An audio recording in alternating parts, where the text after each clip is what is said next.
Assalamualaikum warahmatullahi wabarakatuh. Jumpa lagi dengan saya, Tony Haryanto, yang senantiasa akan memberikan video-video positif, ilmu-ilmu yang bermanfaat. Mudah-mudahan hidup Anda juga mengalami perubahan yang lebih baik lagi.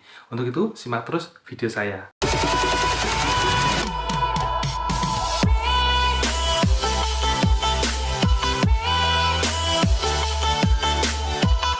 Satu hal yang tidak boleh Anda lakukan dalam kehidupan sehari-hari dan berulang-ulang secara terus-menerus, ya. Karena jika Anda melakukan hal ini, maka kehidupan Anda, saya yakin, pasti hanya begitu-begitu saja, hanya stagnan dan tidak ada perubahan yang lebih baik.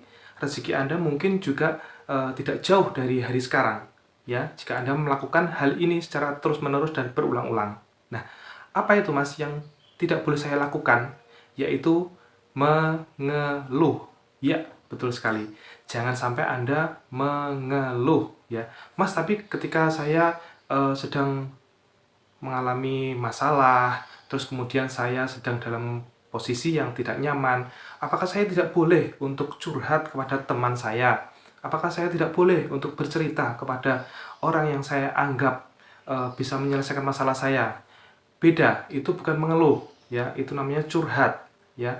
Masih kategori yang kita boleh menceritakan untuk mencari solusi atas permasalahan kita. Tapi ketika kita sudah mengalami yang namanya mengeluh, ini beda cerita. Jadi mengeluh itu ketika pada kondisi yang ketika kita tidak nyaman pada kondisi tersebut, lalu kita mengucapkan berulang-ulang untuk mengeluh kepada orang lain, ya. Misal contoh, ketika kita sedang bekerja, lalu kemudian kita bekerja seperti biasa, dan pada saat ada tanggal merah untuk hari libur misalkan, tapi kita disuruh untuk lembur. Nah, pada saat itu semua jadwal yang sudah kita tetapkan pada saat liburan, saya ingin jalan-jalan, saya ingin bersilaturahmi kepada orang tua ataupun mungkin acara yang lain. Nah, di situ pasti Anda akan merasa, saya sudah waktunya ingin berlibur, tapi kenapa saya harus disuruh lembur? Ketika Anda bercerita sekali kepada teman Anda, lalu kemudian siangnya Anda bercerita lagi kepada istri Anda, lalu sorenya Anda bercerita lagi dengan teman satunya Anda. Nah, di situ namanya mengeluh. Jadi Anda bercerita, mengeluh dan mengeluh atas ketika Anda disuruh lembur ketika hari libur. Nah, itu namanya mengeluh, ya. Jadi jangan sampai Anda membuat pikiran Anda itu hanya dalam keluhan dan keluhan, ya. Karena setiap apa yang Anda keluhkan itu akan ada energi-energi yang masuk ke dalam diri kita, itu energi-energi yang tidak baik, ya. Lalu bagaimana caranya agar kita bisa menghindari kata mengeluh tadi, ya? Baiknya ketika kita sudah melakukan hal itu satu saja, ketika kita menceritakan kepada katakanlah keluarga kita, pasangan kita, saya hari libur saya disuruh lembur misalkan, cukup itu aja, dan menceritakannya dengan nada yang tidak perlu sambil mengeluh. Kita menceritakannya hanya dengan bercerita. Lalu ketika istri atau pasangan kita mungkin juga, ya, kok nggak libur, padahal kan itu hari libur. Nah, misalkan hal seperti itu, kita juga jawab dengan kata-kata yang tidak mengiyakan untuk mengeluh, ya, memvalidasi kata-kata mengeluh tadi. Jadi misalkan kita alihkan dengan, ya, namanya kita juga bekerja ikut orang, ya, kalau ini resikonya harus lembur, ya kita harus terima. Nah, gitu. Jadi jangan sampai ketika kita menceritakan hal tersebut, kita berulang-ulang, akhirnya apa? Akhirnya yang tertanam di otak kita itu adalah kalimat-kalimat yang sugesti-sugesti yang tidak baik, akhirnya menurunkan produktivitas kita, menurunkan stamina kita, kemudian menurunkan pikiran-pikiran yang positif yang harusnya lebih baik. Nah, seperti itu. Ya, ini ada satu cerita ya dari saya pribadi, ya. Ini yang saya alami sendiri, sedikit cerita. Dulu saya juga pernah bekerja di sebuah kantor, ya. Saya bekerja, Dan pada saat itu pekerjaan itu sangat menguras tenaga, menguras pikiran, dan juga bahkan menguras finansial saya. Kenapa? Karena pada saat itu saya bekerja di bagian keuangan. Nah, ketika saya tidak teliti untuk bekerja di situ, kemudian saya ketika tidak bisa fokus dalam pekerjaan saya itu, maka resikonya itu adalah tenaga saya terkuras karena harus mencari di mana selisihnya atau kesalahan saya. Lalu kemudian yang kedua, jika itu tidak ditemukan maka finansial itu akan berdampak karena saya ibaratnya akan nomboi ya, saya harus mengganti uang itu misalkan yang saya lakukan.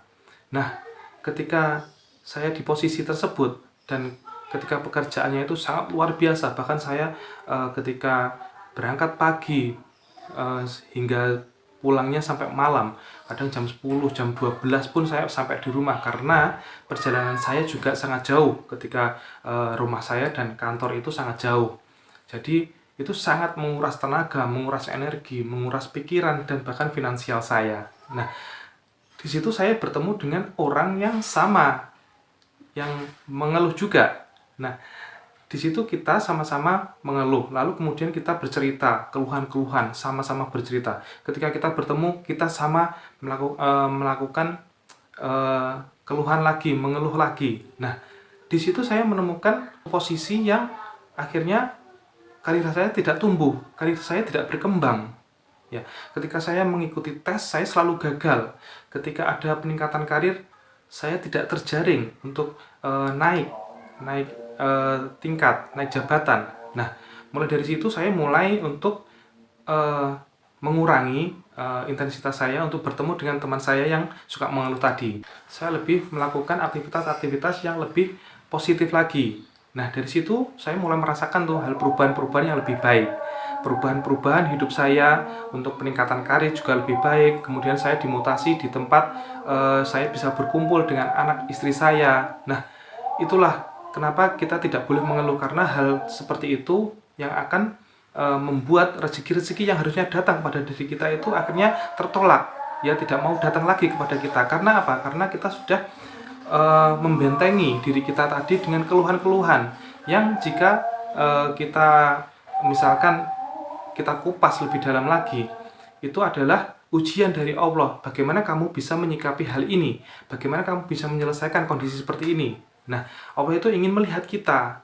Nah, ketika kita tidak mau melihat kondisi tersebut, maka rezeki yang harusnya datang kepada diri kita itu akhirnya tertolak lagi karena kita sudah membentengi dengan mengeluh tadi. Nah, hal seperti itu mudah-mudahan teman-teman bisa paham ya sampai sini ya. Kenapa kita tidak boleh mengeluh? Karena efek-efeknya itu sangat luar biasa bagi kehidupan kita. Ketika kita bisa mulai untuk menyikapi setiap masalah, setiap kondisi, setiap keadaan, itu mudah-mudahan rezeki-rezeki itu, peluang-peluang itu datang kepada diri kita.